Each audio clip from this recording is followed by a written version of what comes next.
Hello friends, welcome to Bharat market radar और मैं हूं आयुष। तो दोस्तों, इस वीडियो में जैसे हम रोज़ देखिए चर्चा करते हैं एफआई डीआई के बारे में, तो उसके बारे में तो हम इस वीडियो में चर्चा करेंगे। लेकिन इसके अलावा यूएस मार्केट्स पे बात करेंगे कि यूएस मार्केट्स किस तरीके से अभी ट्रेड होते हुए देखने को मिल रहे हैं, क्योंकि आज यूएस की Q4 जीडीपी का आंकड़ा जो है वो निकल कर आया है। किस तरीके का आंकड़ा है ये समझेंगे। इसके अलावा टाटा मोटर्स को एक बड़ा ऑर्डर मिलता हुआ दिखा है, तो उस पर भी चर्चा होगी। तो वीडियो आप लोग देखिएगा पूरा, लेकिन उससे पहले अगर आपने चैनल को पहली बार विजिट किया है और अभी तक सब्सक्राइब नहीं किया है तो ज़रूर सब्सक्राइब दोस्तों कर लीजिएगा। चलिए शुरुआत तो दोस्तों एफआईएस से करते हैं, क्योंकि आज के दिन हमने क्या देखा। आज के दिन हमने देखा मार्केट्स को बहुत तेज़ी से नीचे आते हुए। आज के दिन में आप नोटिस कर सकते हैं कि दोस्तों निफ्टी जो है वो बिल्कुल 23,000 के उस जोन पे पहुंच चुका है जहां पर मेक और ब्रेक हो सकता है।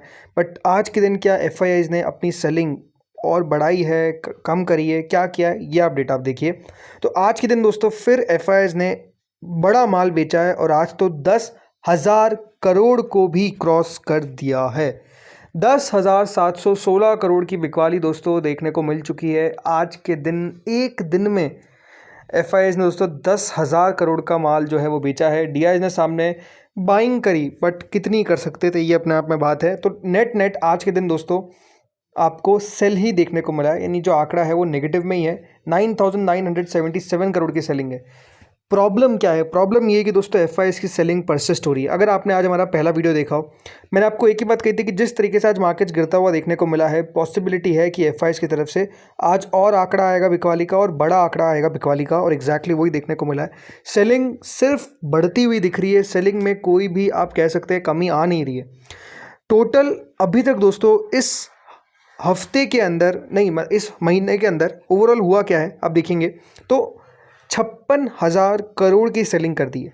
आज 13 मार्च हुई है, लगभग 9 ट्रेडिंग सेशंस हुए हैं, और इतना दोस्तों बेचना ये दिखाता है कि अगर इसी तरीके से चीज़ें चलती रही, कुछ पॉजिटिव निकल कर नहीं आया, तो एफआईआईज हो ना हो 1 लाख करोड़ भी आपको पार करते हुए दिख सकते हैं। और रोज़ आंकड़ा देखिए क्या हो रहा है, 6,000 करोड़, 7,000 करोड़, और आज तो 10,000 करोड़ को क्रॉस कर गया। तो ये दिखाता क्या है? ये दिखाता ये है कि बहुत सेलिंग परसिस्ट कर रही है। सिर्फ और सिर्फ आपको आंकड़ा जो है वो बद से बदतर होता हुआ दिख रहा है। सो अब बात वही है ना कि हमने दिन में बात की कि एफआईआईज को लाने के लिए क्या कर रहे हैं हम। इस पर एक क्वेश्चन उठना चाहिए, सवाल उठना चाहिए सरकार से भी कि सरकार क्या कर रही है कि एफआईआईज का ये जो सेलिंग है ये रुकने का नाम नहीं ले रहा है और कुछ किया नहीं जा रहा है, जो अपने आप में थोड़ा सा बहुत मुझे ख़राब लगता है। चलिए अब आते हैं अगली खबर पर। अगली खबर दोस्तों यूएसए के जीडीपी को लेकर। आज दोस्तों Q4 जीडीपी का आंकड़ा आया, और जीडीपी का आंकड़ा क्या कहता है? रेट कट के जो होप्स है ये दोस्तों फेड होते हुए देखने को मिलते हैं, क्योंकि जो यूएस की जीडीपी ग्रोथ है वो फॉल कर गई है तो 0.7% as middle east tension surge. मतलब जो मिडिल ईस्ट की टेंशन्स है इसके कारण दोस्तों जो जीडीपी का आंकड़ा है बताया जा रहा है कि कम आता हुआ दिखा है, 0.7% पर आता हुआ दिखा है। अब हमेशा एक बात ध्यान रखिए कि जब भी आप ऐसे आंकड़ों को देखते हैं तो आंकड़ों का अनुमान क्या था और उसके सामने आंकड़ा किस तरीके का निकल कर आया, इसको समझना बहुत इंपॉर्टेंट है। तो जो एक्सपेक्टेशन थी दोस्तों वो क्या थी? एक्सपेक्टेशन थी करीबन 1.4% की, आया कितना है? 0.7%। मतलब दिखाता क्या है? ये दिखाता ये है कि जो अनुमान था उससे भी आप खराब आंकड़ा आता हुआ देख रहे हैं। 1.4 का एक्सपेक्टेशन और सिर्फ 0.7 पर निकल कर आना, ये दिखाता है कि जो अनुमान था अमेरिका की जीडीपी ग्रो करने का वो छोड़िए, बिल्कुल 1.4 का 0.7 मतलब 50% आप समझ सकते हैं कि आंकड़ा कम आया है। जो एक्सपेक्टेशन थी उत्तर उससे ज़्यादा नहीं, बहुत ज़्यादा कम आया। तो ये बहुत अच्छी बात नहीं है, क्योंकि इससे होगा क्या? इससे होगा ये कि अमेरिका के अंदर दोस्तों जो ग्रोथ है वो अब दोस्तों क्वेश्चनेबल हो जाएगी। अब आप समझिए कि 0.7% एनुअलाइज रेट पर आया है, जो डाउन हो चुका है from 4.4% in Q3। Annualise rate की बात हो रही है, ये जो रियल जीडीपी ग्रोथ है। कंज्यूमर स्पेंडिंग बताया जा रहा है कि यहाँ पर रिवाइज डाउन हुई है तो 2.2%, जो पहले इनिशियल एस्टिमेट था 2.4% का। जो गवर्नमेंट स्पेंडिंग है वो भी कॉन्ट्रैक्ट हुई है शार्पली बाय 5.8%, और इसके पीछे का मेजर रीज़न बताया क्योंकि अमेरिका में एक चीज़ होती है जिसको बोलते हैं गवर्नमेंट शटडाउन। वहाँ पे मतलब सबका देखिए अनुमति चाहिए होता है पैसा खर्च करने के लिए, बट बहुत बार पैसा नहीं मिल पाता है तो फिर गवर्नमेंट शटडाउन हो जाती है वहाँ पे। तो उसके कारण जो स्पेंडिंग है गवर्नमेंट की वो दोस्तों रुक जाती है, पैसा नहीं मिल पाता है, तो वो भी एक बड़ा इशू बन जाता है। लेकिन हाँ, वो बनता हुआ दिखा है। उसके कारण हुआ क्या कि दोस्तों जो आंकड़ा है वो इस तरीके का आपको आता हुआ दिखा है। अब जब भी ऐसा आंकड़ा आता है तो उसका बाजार पे इम्पैक्ट किस तरीके का देखने को मिल रहा है, तो एक बार अब यूएस मार्केट्स को देखते हैं। यूएस मार्केट दोस्तों करेंटली देखेंगे तो 0.03% नीचे कारोबार करते हुए दिख रहे हैं। 46,665 पे डाउ है। इंटरेस्टिंग बात क्या है कि आज के दिन अमेरिकन मार्केट्स खुले इस तरीके से नहीं थे। आज अमेरिकन मार्केट्स में तेज़ी हुई और तेज़ी इस तरीके से हुई कि अमेरिकन मार्केट्स बहुत तेज़ी से ऊपर जाते हुए दिखे। चार्ट आप देख ही सकते हैं, काफ़ी तेज़ी से ऊपर गए, बट अब लगातार दोस्तों जो बिकवाली है वो हमको प्रेशर में आती हुई दिख रही है। तो ये लग रहा था कि अमेरिकन मार्केट्स में तो इतनी शानदार तेज़ी, हमारे मार्केट्स गिरते हुए दिख रहे हैं, तो अभी ये भी लाल निशान में आ चुके हैं। लेकिन बात क्या है, जब मैं वीडियो बना रहा हूँ तो ये बिल्कुल दिन के लोस पे कारोबार कर रहे हैं। तो हो सकता है कि आपको रिकवरी आती हुई दिखे, बिकॉज दिन के लोस के आसपास कारोबार हो रहा है। अगर रिकवरी आती है तो कितनी आती है, या फिर यहाँ से अप सेलिंग जो है वो और तेज़ी से बढ़ती हुई दिखेगी। 47,123 का हाई है, 46,636 के आसपास का लो है और 46,665 पे ट्रेड कर रहा है। मतलब आप समझ सकते हैं कि बिल्कुल दिन के लोस पे कारोबार हो रहा है। तो यहाँ से क्या बाउंस बैक करेंगे या फिर और सेलिंग आएगी, अब ये देखने वाली बात है। नेस्डेक की बात करते हैं तो नेस्डेक में भी सिचुएशन सेम है, लेकिन सेम लाल में है, लेकिन ख़राब बहुत ज़्यादा है। 0.81% दोस्तों नेस्डेक नीचे कारोबार कर रहा है 180 पॉइंट्स के आसपास, 22,132 पे।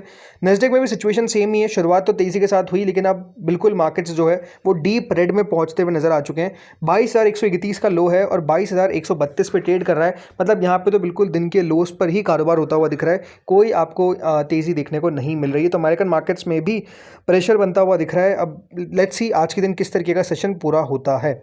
देन दोस्तों आते हैं यहाँ पे टाटा मोटर्स पे। कुछ खबर दोस्तों निकल कर रही है टाटा मोटर्स पे। क्या खबर आई है पहले तो आप ये देखिए। तो कंपनी को दोस्तों मिला है एक बड़ा ऑर्डर। जी हाँ, टाटा मोटर्स को मिला है लगभग पैन इंडिया ऑर्डर 5,000 बसेस का फ्रॉम स्टेट ट्रांसपोर्ट अंडरटेकिंग्स। बड़ा ऑर्डर मिला है कितना, 5,000 बसें का। किसको मिला है, टाटा मोटर्स कमर्शियल व्हीकल को। ये बात ध्यान रखिए, पैसेंजर व्हीकल नहीं है, बस कमर्शियल व्हीकल है। तो इसलिए 5,000 बसेस का जो ऑर्डर मिला है वो सीवी को मिलता हुआ दिखा है। बताया जा रहा है कि दोस्तों ये जो ऑर्डर है ये कंपनी ने ई बिडिंग से जीता है under the government procurement system, और ये एग्जीक्यूट करेगी company in phases as agreed with the respective transport bodies. ये जो बल्क ऑर्डर मिलता हुआ दिखा है, ये दिखा है several state run transport agencies में, जिसमें दोस्तों बताया गया कि Maharashtra state road transport corporation, Gujarat state road transport corporation, north western Karnataka road transport corporation, Telangana state road transport corporation, Bihar state road transport corporation, Rajasthan state road, मतलब हर ऑलमोस्ट प्रदेश से दोस्तों ये जो ऑर्डर है ये मिलता हुआ दिखा है। सब ऑलमोस्ट स्टेट आपको देखने को मिल जाते हैं जिनकी तरफ से ये ऑर्डर आता हुआ दिखा है। बट इसका कोई रिएक्शन ऐसा मार्केट्स में देखने को नहीं मिला, क्योंकि ये बाजार के दौरान ही खबर निकल कर आ गई थी। मतलब ओवरऑल मार्केट का दोस्तों स्ट्रक्चर इतना ख़राब है, प्रॉब्लम देखने को मिल रही है, आपको पता ही है क्रूड ऑयल की। तो उसके कारण क्या है, पूरा मार्केट नीचे था और स्पेसिफिकली ऑटो में तो हालत बहुत ही ख़राब थी। तो इसलिए आप समझ सकते हैं कि जो गिरावट है वो यहाँ पर देखने को मिली। एज सच कोई खास मूव जो है वो हमको आता हुआ दिखा नहीं है टाटा मोटर्स सीवी के अंदर। इस हफ्ते के अंदर ओवरऑल दोस्तों जो गिरावट है वो 6% की आई है। मतलब गिरावट काफ़ी ज़्यादा बड़ी हमको आती हुई दिखी है, ये क्लियर दिखता है और कुछ अच्छा हो नहीं रहा है। बाकी एक बार आखिरी में आपको दोस्तों मैं गिफ्ट निफ्टी का अपडेट बता देता हूँ। तो ये दोस्तों आपके सामने आंकड़ा है जहाँ पे गिफ्ट निफ्टी लगभग 85 पॉइंट्स ऊपर कारोबार कर रही है, 0.37%। अब कोई बड़ी तेज़ी तो दोस्तों यहाँ पर आपको गिफ्ट निफ्टी में देखने को मिली नहीं है।